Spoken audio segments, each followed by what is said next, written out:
The year is somewhere in the middle of the 14th century. The world, or at least the small patch of it that our peasant knows, is wrapped in white silence. The snow does not fall quickly. It drifts, slowly and lazily, through the gray air, settling upon the roofs of thatched cottages. The cold seeps through every crack, every stone, and every bone. It is not an angry cold, but a patient one, the kind that simply waits, watching, until it is part of you. Inside a small hut of wattle and daub, the fire in the hearth has begun to fade to embers. A woman stirs it with a stick, coaxing a last few sparks into life. The warmth it gives is barely enough, but it is something. Her husband lies wrapped in wool and straw, the smell of smoke and earth filling his lungs. Their children sleep in a pile, pressed together under a blanket that has seen more winters than any of them. Outside, the world rests too. The fields are frozen, the rivers silent, the forest thick and unmoving. No birds sing, no carts creak. Only the whisper of the wind passes through, brushing over the frozen thatch like a ghost that has forgotten it once had a name. In the darkness, life slows. A peasant's day in winter is not about living grandly, but simply enduring. The fire must be kept alive, the animals must be fed, and the human heart must keep hoping for spring. They do not count the days, for time itself seems to sleep. The sun rises late and leaves early, tired of the cold. So they wait, in silence, wrapped in wool and smoke, warmed by stories, prayers, and the faint promise that the snow will one day melt. And until then, the world remains still, a quiet, frozen cradle of endurance and dreams. The peasant's home was not grand.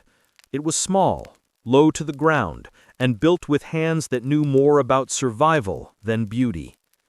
The walls were made of a mixture of mud, straw, and wooden branches.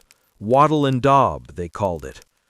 When the wind howled outside, it found its way through every little gap, whispering secrets of the night into the dimly lit room.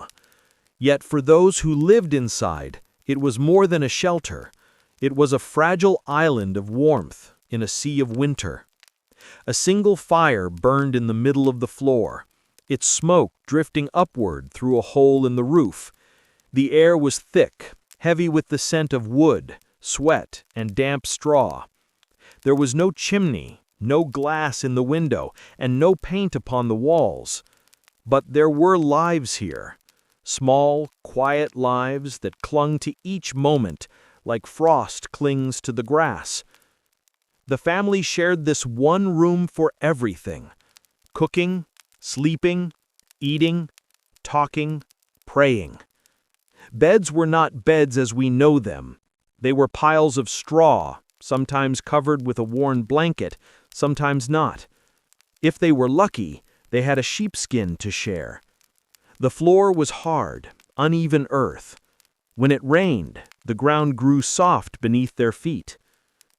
The cottage was dark, even in the day, for the windows were little more than holes covered with thin cloth or dried animal skin. A single candle, or a rushlight dipped in animal fat, gave off a trembling glow. Its light flickered over faces, over wooden bowls and rough-spun garments, painting everything in shades of amber and smoke. And yet, within these poor walls, there was life. The laughter of children, the murmured prayers of their mother, the steady rhythm of the father's breath after a long day in the fields. All of it filled the space with a warmth no fire could give. The cottage may have been small, but in the depth of winter, it was a world of its own, humble, imperfect, and alive. In the medieval winter, fire was not a comfort, it was a necessity, a fragile guardian standing between life and death. Every spark was precious, and every log of wood a treasure. Peasants gathered firewood in the mild months of autumn, bundling sticks, branches, and dried peat. When winter came, they used it carefully, as though feeding a living creature that might turn cold if neglected. The fire was always kept alive, even through the night. To let it die meant waking to a frozen hearth and hours of struggle to bring back the flame. Sometimes, before sleeping, they buried embers under ashes to keep them glowing till morning. The faint red light was a silent promise that warmth, though faint, still lingered in the dark. Food in winter was never plentiful. The harvest had long been gathered, the stores sealed. In clay pots and wooden barrels sat their hopes: salted meats, dried beans, and a few wrinkled vegetables that had survived the frost. Bread was coarse and heavy, made from barley or rye. The richer wheat was for lords and priests. A pot hung over the hearth, its contents simple but sustaining. Perhaps a thin broth of onions, grains, and the bones of a chicken long since eaten. Sometimes, if luck had favored them, there was cheese or a bit of salted fish carried from distant markets. They ate slowly, not from manners, but from need. Every bite was counted, every crumb respected. The warmth of food was as sacred as prayer. A bowl of steaming pottage could fill a cold body with something close to peace, and though their meals were poor, they shared them with quiet gratitude. The firelight danced on their faces, softening the lines of hardship. The mother might hum a song, low and steady as the pot simmered. The father would watch the flames, his mind drifting somewhere between memory and dream. Children would curl up beside the hearth, bellies warm, eyes heavy with sleep. Outside, winter raged on. But inside the little cottage, beneath the smoke-stained beams, there was warmth, thin, flickering, but alive. In the medieval winter, clothing was not chosen for fashion or display. It was chosen for survival. Every thread, every layer was a shield against the creeping cold that seemed to slip through walls and skin alike. Peasants had no wardrobes full of garments. They had what their hands or the hands of neighbors could make. Wool was their most faithful companion, rough, scratchy, but warm. It came from the sheep that grazed in the fields in warmer months, their fleece carded, spun, and woven by calloused fingers. First came the linen shift, worn close to the skin. It was thin and plain, but it offered a layer of comfort beneath the heavier wool. Over it went tunics and cloaks, patched and mended countless times. In the depth of winter, they wore everything they owned. Men wrapped themselves in thick woolen mantles, sometimes fastening them with a simple wooden pin. Women layered skirts and aprons, tying cloths around their heads to keep the frost from biting their ears. Children wore hand-me-downs, their sleeves too long or too short, their toes poking from worn shoes. Shoes themselves were a luxury, often little more than stitched leather, stiff and cold when wet. Many went barefoot inside, warming their feet near the fire, where the heat met the chill like two tired travelers sharing silence. When the night fell deepest, they sought warmth not from clothes alone, but from closeness. Families slept side by side beneath whatever they could gather, blankets, cloaks, or animal skins. The warmth of one body became the warmth of all. In this shared heat, there was something more than comfort. There was survival and a quiet sense of belonging. Sometimes they stuffed straw between bedding layers or wrapped their legs in rags. The poorest had only their own breath to warm their hands. Yet even so, they endured. The cold did not defeat them. It simply reminded them of the fragile line between endurance and surrender. As the fire faded and the wind pressed softly against the door, they drew their cloaks closer, eyes closing to the sound of crackling wood. In that hush of flickering warmth, time seemed to slow, and for a moment the winter could do no harm. When the nights grew coldest and the frost turned the air to glass, the peasants found warmth in the company of creatures. Their animals were not just sources of food or labor, they were living heaters, silent companions in the endless winter. The boundary between home and barn blurred, for warmth cared little for walls. Inside the small cottages, animals often shared the same roof as the family. Cows stood in a corner, their heavy breath misting the cold air. Goats and sheep rested nearby, their wool and bodies radiating gentle heat. Chickens roosted on beams or huddled in baskets. The sound of their soft clucking or the quiet snort of a cow became part of the nightly symphony, a rustic lullaby against the cold silence outside. It might seem strange now, this mingling of beasts and people, but in the deep chill of the 14th century, it made perfect sense. The warmth of even a few animals could raise the temperature of a single-room home. The smell, strong and earthy, was the scent of life itself. It clung to their clothes, their hair, their skin, but no one complained. It was the smell of survival. In the early morning, when the fire was low and the sky still dark, the peasant would rise and tend to his animals first. He would break the ice in their troughs, scatter grain for the hens, and murmur softly to the cow as he milked her. The milk, warm from the udder, steamed in the chill air, a small, pure miracle of warmth on a frozen dawn. Children, still half asleep, would press their faces against the cow's side or curl beside the sheep to steal a moment of comfort before the long day began. There was no clear line between human and beastly life. Both breathed, both shivered, both endured. And so, through each long night, people and animals kept one another alive. It was a quiet partnership, unspoken and ancient. The rhythm of hooves, the rustle of hay, and the soft crackle of embers became the music of their shared existence. In the stillness of that world, even the simplest heartbeat was a precious sound. When daylight faded, the medieval world changed.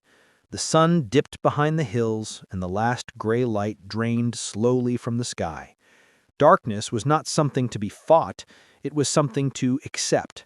For peasants, the coming of night marked not only rest, but ritual. Every evening was a quiet ceremony of survival, repeated across countless winters. As the last chores ended, the animals settled, and the tools were put away. A faint red glow still lingered in the hearth, and the smell of smoke clung to everything. Families gathered close, their faces softly lit by the fire's trembling light. The mother might ladle out the final meal of the day, a thin broth or a crust of bread soaked in warm milk. It was not much, but it filled the emptiness inside and prepared the body for rest. Then came the quiet. No one wasted candles once darkness fell. Tallow and wax were far too dear. The world beyond the doorway disappeared into blackness. The night pressed against the walls, vast and unknowable. To speak loudly would have felt wrong, as if one might wake something old and listening. Before sleep, there were prayers, simple words whispered to God and the saints, asking protection from cold, hunger, and the wandering dangers of the night. They prayed for warmth, for health, and for the return of spring. Children murmured their blessings in soft, slurred voices, half lost to drowsiness. Sometimes, after the prayers, came stories, the kind passed from one winter to another. Tales of saints and spirits, of kings long dead and creatures that roamed the woods when the moon was full. The stories were slow, winding, like the rhythm of breathing before sleep. They carried comfort in their familiarity and mystery in their shadows. Gradually, the room grew quieter. The only sounds left were the faint breathing of the family, the soft movement of animals in the dark, and the gentle sigh of wind through the thatch. The fire, now just embers, glowed like stars fallen to earth. Wrapped in blankets and each other's warmth, the peasants drifted into dreams.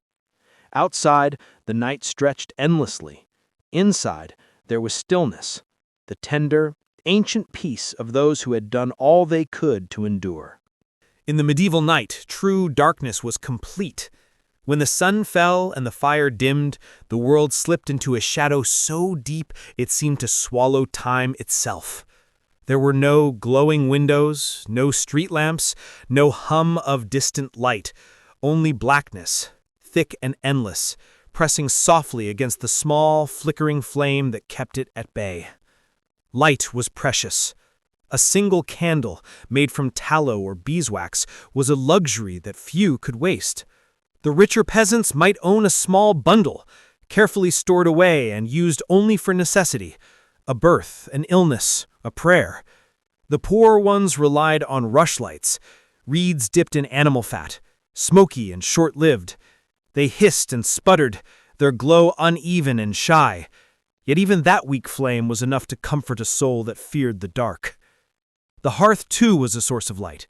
Not the roaring blaze of a noble's hall, but a quiet bed of embers, glowing like a red heart beneath layers of ash.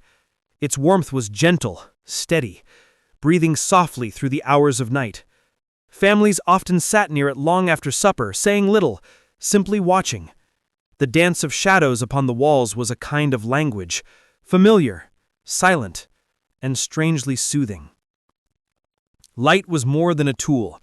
It was a symbol. To the medieval mind, it represented God's presence, hope in a world full of hardship. In churches, candles burned even when homes went dark, their glow said to guard against evil and despair. Every spark carried meaning, a reminder that warmth and goodness could endure even in the longest winter. When a candle finally burned low, its last flicker painted the walls in trembling gold before surrendering to smoke. Then came the hush, a stillness so deep that even the ticking of one's heartbeat could be heard. In that silence, families lay down, trusting the darkness as much as they trusted the dawn to return. Outside, the moon wandered across a frozen sky, silver and cold. But within those humble cottages, the last embers glowed softly, a tiny universe of light and warmth, holding back the endless night. Winter changed the rhythm of peasant life. When the earth hardened beneath frost and the fields turned silent, there was little to sow or reap. Yet idleness was a luxury no one could afford. Even when the ground slept, the people did not. Their labor simply shifted, moving from the open air into hearthlit corners and barns heavy with straw. The men still rose early, their breath white in the dim dawn. They mended fences battered by wind, patched leaking roofs, and sharpened tools dulled by the harvest.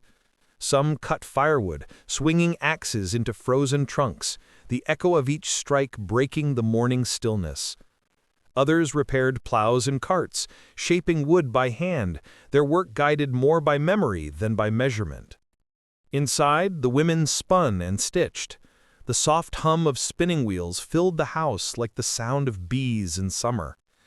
Threads of wool and flax wound slowly through their fingers, becoming cloth, blankets, and garments that would shield their family from the cold. Near the hearth, children twisted straw into ropes or gathered kindling, their cheeks pink from heat and chill alike. There were quieter duties, too. Grain had to be ground, water fetched from wells rimmed with ice, animals milked and fed. Every act, no matter how small, was a defiance of the season. The peasants moved through their days with the calm rhythm of endurance, not rushing, not resisting, but living in steady partnership with time. Yet amid this endless work, there was rest. The long nights gave them hours to dream. Sleep came early and lingered late, wrapped in layers of wool and silence. On Sundays and holy days, the villagers gathered in church, the only place brighter than their homes. The flicker of candles on stone walls reminded them that winter, too, was part of God's plan, a pause between seasons, a breath between labors. Outside, snow drifted across the fields like forgotten whispers. Inside, the peasants stretched their tired limbs beside the fire, listening to the quiet. The world might sleep, but they endured. balanced gently between toil and rest, between hardship and hope. Long before the frost came, peasants prepared for winter as though preparing for a long voyage across an empty sea. When the last fields were harvested and the barns filled with the scent of straw and grain, the work of preservation began. It was a quiet, careful ritual, part labor, part prayer, for what was saved in autumn determined who would survive the cold. There were no pantries filled with jars or shiny tins, no endless stores of food to be fetched at will. Everything they had was made, gathered, or grown by their own hands. The peasants dried beans and peas in the sun until they rattled in their shells. They strung herbs from the rafters, thyme, sage, rosemary, not for luxury, but to flavor thin winter broths and ward off illness. Meat was treated like treasure. When an animal was slaughtered, nothing was wasted. The flesh was salted, the fat rendered into tallow, the bones boiled for broth.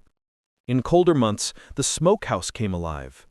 Over slow-burning fires of oak or beech, strips of pork and fish hung for days, turning darker, drier, and stronger in flavor. The air filled with a rich, heavy scent that promised warmth to come. Fruits, too, were gathered in small baskets and stored in straw. Apples, pears, and plums kept in root cellars where the earth's coolness guarded them. Grains were sealed in sacks and hidden from rats, while milk was turned to cheese, a patient transformation that made it last through the hungry months. Every household had its secrets: how to keep bread soft, how to stretch salt through the winter, how to coax flavor from almost nothing. It was knowledge passed quietly from mother to daughter, from one winter to another, like a flame kept hidden in the palms of time. When snow finally covered the fields and the earth grew still, these humble stores became symbols of hope. Each crust of bread, each handful of grain, was proof that foresight and labor could outlast the cold. The peasants did not feast, they endured, and in the dim light of their cottages, with smoke curling gently toward the roof, they found comfort in knowing they had prepared well for the silence of winter. Though the long winters were marked by hunger and hardship, they were not without moments of joy. Even in the poorest villages, where life seemed woven from mud, smoke, and prayer, there were days when the cold was forgotten and the people remembered how to celebrate. Their feasts were simple, their faith unshakable, and together they made the darkness feel almost kind. The church stood at the heart of every village, its bell a constant voice in the silence of winter. When it rang for holy days, even the most weary rose to listen. Festivals like Christmas, Candlemas, and the Feast of St. Stephen broke the monotony of the season. They were not lavish, but sacred, times to gather, to sing, to taste something rare and sweet amid the bitterness of frost. At Christmas, the peasants brought greenery into their homes: holly, ivy, and mistletoe, symbols of life that refused to die. They baked bread from their best grain, brewed ale if they could spare it, and shared what little meat they had. The feast was more than food. It was a declaration of hope. Around the hearth, laughter replaced silence, songs replaced sighs, and for a brief moment, the world felt generous again. Faith filled the spaces that hunger could not. The peasants prayed not only for survival, but for meaning, for strength to endure what could not be changed. The priests' Latin words echoed through cold stone walls, mysterious and distant, but comforting nonetheless. The candles in the church glowed brighter than any fire at home, their light trembling over faces lined with work and devotion. In the darkest weeks of winter, faith and feast were intertwined. The peasants believed that to share food, however little, was to invite blessings.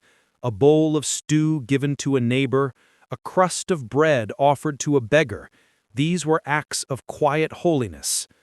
When the bells fell silent again and the snow continued to fall, the peasants returned to their cottages with lighter hearts. The world outside remained frozen, but within, something had thawed. Faith, like the small flame of a candle, had survived another night. In the quiet months of winter, when the land offered nothing but frost, the peasants turned to the tools that had always stood between them and the hunger of the world. These tools were not grand or finely made. They were simple extensions of the human will, rough, wooden, and shaped by necessity. A peasant's hands, hardened by the seasons, knew each handle, each blade, as if they were old friends. The axe was among the most precious. With it, men ventured into the edge of the forest to cut what little wood could still be found. Each swing was an act of endurance, the rhythm of steel against timber echoing through the crisp air. Wood meant warmth, and warmth meant life. A good pile of logs stacked beside the door was a comfort deeper than any prayer. The sickle and scythe, resting through the winter months, were kept sharp and clean. Even in dormancy, they symbolized survival, tools waiting for spring's thaw, for the first shoots of green to pierce the earth again. The spade leaned against the wall, its iron head dull from use, ready to break frozen soil when the sun returned. Inside, the women kept their own instruments of endurance. The spindle and loom were as vital as any plow. Threads of wool spun by hand became garments, blankets, or sacks for grain.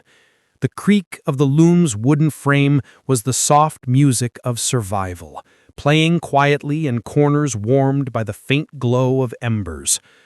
Every tool carried a memory.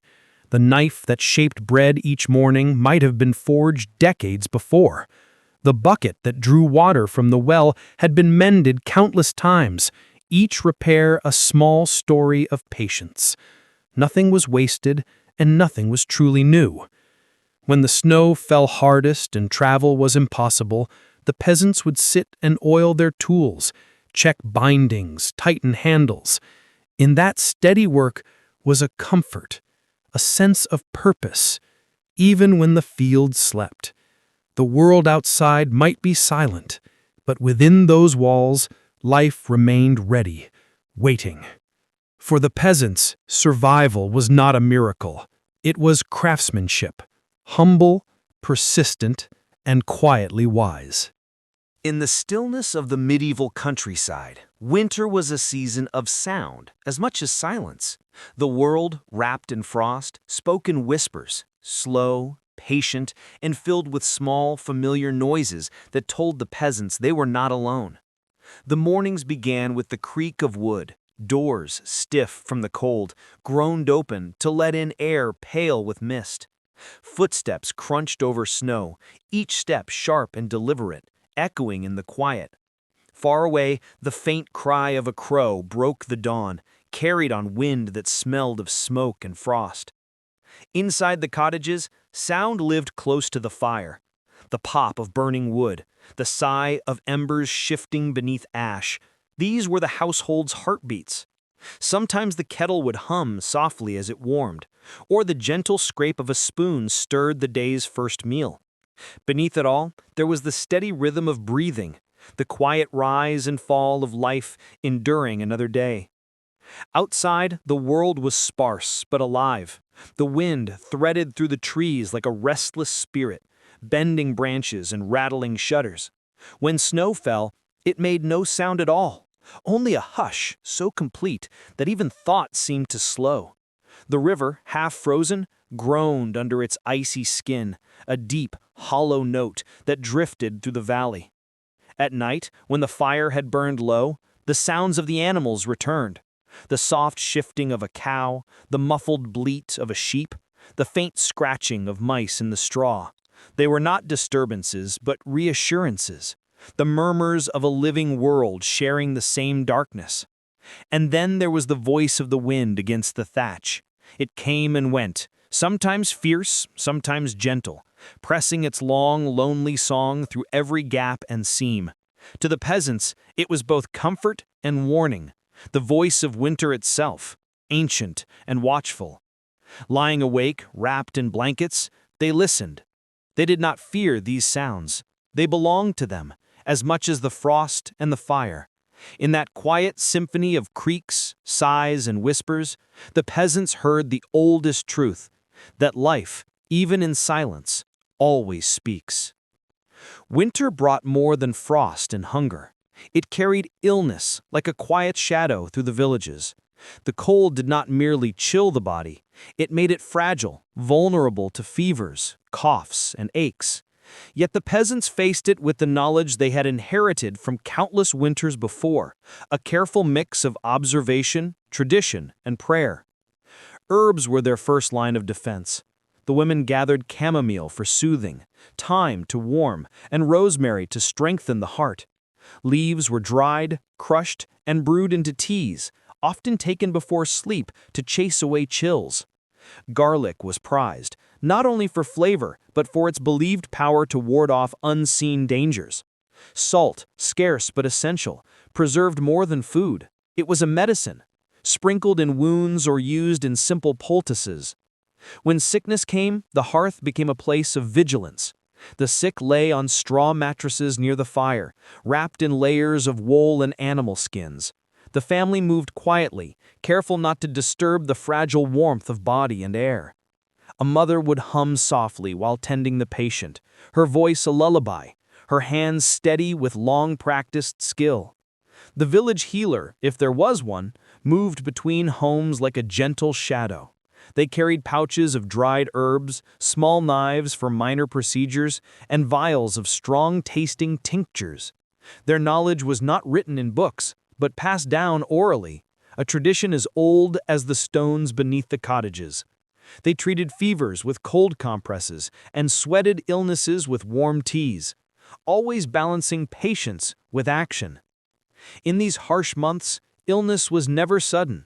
It crept quietly, slowed by care and warmth. The peasants learned to observe breathing, color, and pulse, and to adjust blankets, fire, and diet with instinctive precision. Their survival depended on such attentiveness, and it was a skill refined over generations. Even in sickness, there was hope. Candlelight flickered over pale faces, smoke curled in the cold air, and prayers lingered on lips. The knowledge that spring would eventually return gave strength to both body and spirit. In the hush of winter nights, amidst sickness and struggle, life endured, quiet, fragile, and persistent. When darkness fell and the fire burned low, the peasants turned to another form of warmth, stories and songs. In a world carved by frost and labor, words were as vital as blankets, carrying comfort, memory, and the rhythm of life itself. Around the hearth, families gathered close. The children, small and restless from the cold, pressed against parents or siblings, listening to tales that had passed through countless generations. The stories were simple, yet profound, of clever animals, wandering spirits, legendary kings, or the deeds of saints. Each narrative was slow and deliberate, like the drip of melted snow from the eaves, designed to soothe the mind into stillness. Songs accompanied these tales, their melodies soft and repetitive. A mother hummed a lullaby while spinning wool. A father murmured a rhythmical chant to keep time while mending tools. The notes were never loud or showy. They were gentle waves that filled the small room, washing away the tension of the day. Even the fire seemed to respond, its embers dancing in time with the melody. The act of storytelling was both practical and magical. It educated, teaching children the ways of survival, the dangers of the woods, the importance of neighbors and family. It also preserved memory, reminding everyone who they were and where they had come from. In a season when the fields slept, stories kept culture awake, passed from mouth to ear, one slow syllable at a time. Sometimes the villagers would gather together in one house, their songs blending into a single soft harmony. Laughter, though rare in winter, could still slip through, mingling with the crackle of the fire. Even the animals seemed to sense the ritual. Cows shifted gently, chickens murmured softly, and the warmth of shared presence filled every corner. As night deepened, the songs slowed, the stories wound down, and the last words faded into silence. Children drifted into dreams, carrying with them images of talking animals, brave saints, and faraway forests. The elders leaned back, feeling the steady rhythm of life and hearth, comforted by the knowledge that even in the coldest months, the warmth of human voice could endure. In these quiet hours, surrounded by fire, family, and song, winter seemed less harsh, less permanent. It became a season not only of survival, but of patience, memory, and gentle, enduring warmth. As the long night stretched on, the moon rose slowly over the frozen fields. Its pale light spilled through cracks in thatched roofs and over icy windows, brushing the cottages with silver calm. To the medieval peasants, the moon was more than a celestial body. It was a quiet companion, watching over the sleeping world, measuring time when the sun had gone. The moon's journey across the sky marked the rhythm of life in winter. Farmers consulted its phases for planting and harvesting, even though the fields lay dormant beneath snow. It was said to influence tides and growth, and in folklore it held secrets of protection and mischief.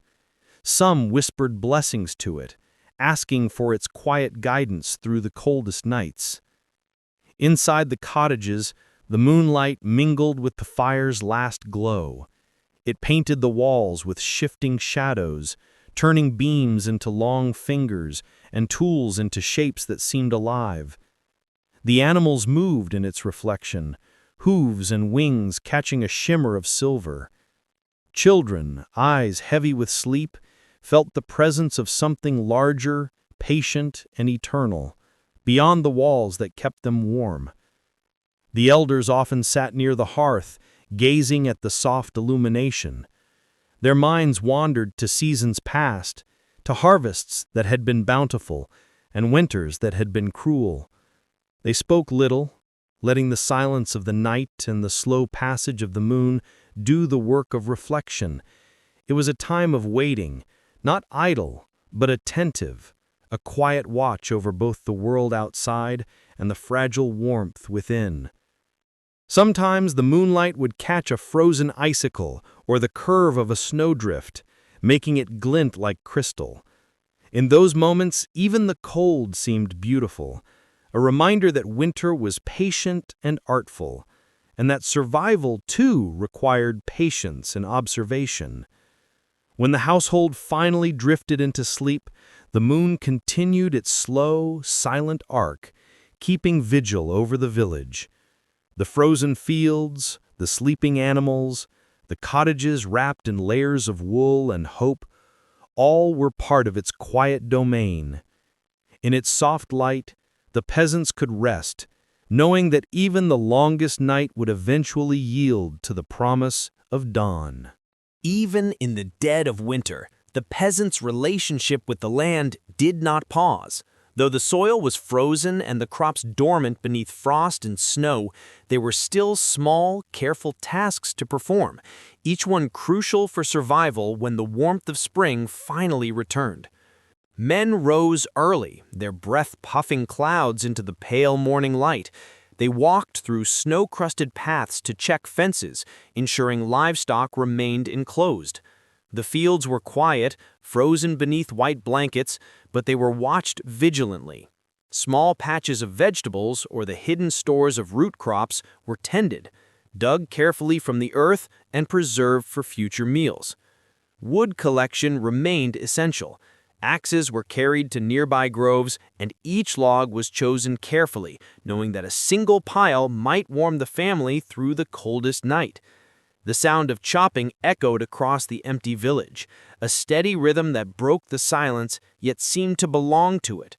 Each swing of the axe was measured, deliberate, almost meditative, a way of bending the harsh world to human endurance. Women worked closer to home, spinning wool and repairing garments. Clothing, constantly worn and exposed to frost, required patching and mending. Blankets were reinforced, mittens restitched, and cloaks reinforced with additional layers. Every thread saved warmth, every stitch preserved life. Children assisted where they could, collecting kindling or carrying water from the nearby well, their small hands red and stiff from the cold. Even the animals required care in these long months. Cows and goats were fed before dawn, their water often requiring ice to be broken. Chickens needed grain to keep laying. Sheep needed fresh straw to insulate against the cold. Every task, though slow and exhausting, was essential, a delicate balance between patience and effort. By mid-afternoon, work would slow, not from fatigue alone, but from the understanding that winter's length demanded measured effort. Haste could waste energy or resources. The peasants knew that survival was not found in bursts of action, but in the quiet, consistent tending of land, animals, and home. As dusk approached, they returned to their cottages, the soft crunch of snow underfoot marking another day survived. Inside, the fire awaited, the hearth a sanctuary from frost, the walls a gentle reminder that their labor had not been in vain. Winter might dominate the fields, but the peasants endured, patiently and quietly, in rhythm with the frozen land. In the bitter cold of medieval winters, clothing was more than a shield against frost, it was a lifeline. The peasants dressed in layers, each one chosen carefully to trap warmth and protect against the icy winds that crept through the smallest gaps in doors and walls. Wool was their most trusted companion, rough yet invaluable, spun from the fleeces of the animals they tended throughout the year. The first layer was usually a linen shift, worn close to the skin. It absorbed moisture, protected the body, and offered a subtle buffer against chill. Over this, tunics and cloaks of wool provided insulation. Sleeves were often long, skirts layered, and shawls wrapped tightly to cover the neck and head. Scarves and hoods stitched from leftover fabric were practical shields against biting wind. Every layer was a careful negotiation between warmth and movement, for the day's labor required both. Footwear, too, was vital. Shoes were typically leather, hardened by wear, and often insulated with cloth or straw. They were practical rather than comfortable, protecting feet from snow and ice while allowing peasants to traverse frozen fields and slippery paths. Some families used wooden clogs in deep snow, elevating their feet above frost and slush. Inside, however, many went barefoot, letting the warmth of the hearth and shared blankets nurture numbed toes back to life. Children often wore hand-me-downs, sleeves too long or shoes slightly small, but each item was treasured. Worn garments were patched repeatedly, each stitch an act of quiet endurance and frugality. In a world where nothing could be wasted, every scrap of fabric had a purpose, every layer a story of survival. On the coldest nights, families wrapped themselves in every covering available: wool, straw-filled sacks, and animal skins. They slept huddled together, sharing body warmth, the soft rise and fall of breathing, a rhythm against the harsh silence outside. The layering was not merely protection, it was a ritual, a daily preparation for the world beyond the door where snow and wind waited patiently for weakness. In these simple, humble garments, the peasants carried more than warmth. They carried the wisdom of generations, the quiet ingenuity born of necessity, and the unwavering hope that with patience, endurance, and layered cloth, even the longest, coldest nights could be survived.